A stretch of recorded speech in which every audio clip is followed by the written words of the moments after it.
नगरसेवक म्हणजे कोण? जो आपल्या नगरच्या, आपल्या वॉर्डच्या विकासासाठी ज्या समस्या आहेत त्या सोडवण्यासाठी एक नोकर बोलू शकता, पब्लिक सर्वंट म्हणून आपण त्याला, कॅन्डिडेट म्हणून आपण त्याला निवडून देणार. आणि मला एक प्रश्न आहे, 25,000 पगार जर आहे नगरसेवकाला, 25-30,000 जो पण पगार आहे, त्यासाठी ज्याच्याकडे 25 लाखाची गाडी आहे असे लोक फॉर्म भरतात आहे, असे लोक इलेक्शनसाठी उभी आहेत.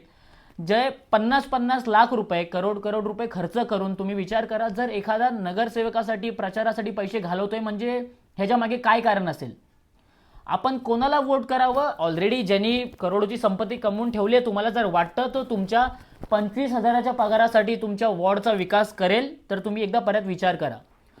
खरोखरी गोष्ट विचार करण्यासारखी आहे. जर एखाद्याला ह्या पगारात जर सेवा करायची, अरे सेवा ठीक आहे, चला काही जणांना करायची पण असेल, पण तुम्हाला असं योग्य जर वाटतं की तो खरोखर ह्या सगळ्या गोष्टी करेल, कारण की तुम्ही विचार करा ना, 50-50 लाख रुपये, करोड रुपये जिंकण्यासाठी खर्च करतात आहे, आणि मग तुम्हालाच नंतर तुमच्या सोयीसुविधा नाही भेटणार, तुम्हाला तुमच्या फॅसिलिटीज नाही भेटणार, तुम्हाला तुमचाच पैसा लुटून जर हे लोक परत आमिर होत असतील, तर मला वाटतं योग्य तो विचार करा. कारण की माझ्या अंदाजाप्रमाणे 25-30 हजार रुपयेच पगार असतो एका नगरसेवकाला.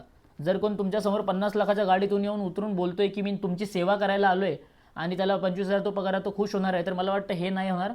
तर विचार करा की योग्य कॅन्डिडेट कोण आहे, तो खरंच त्याला प्रॉब्लेम्स माहिती, चला प्रॉब्लेम सगळ्यांना माहिती आहे, तो खरंच काम करू शकतो का, करेल का, थोडी ट्रान्सपरन्सी तो दाखवेल का लोकांसमोर की बाबा एवढा माझा पगार आहे, एवढी माझी कामं आहेत, एवढा आपल्याला निधी भेटला आहे का, फक्त त्यांची प्रॉपर्टी वाढत जाईल. तर ह्या सगळ्या गोष्टींचं लक्ष ठेवा.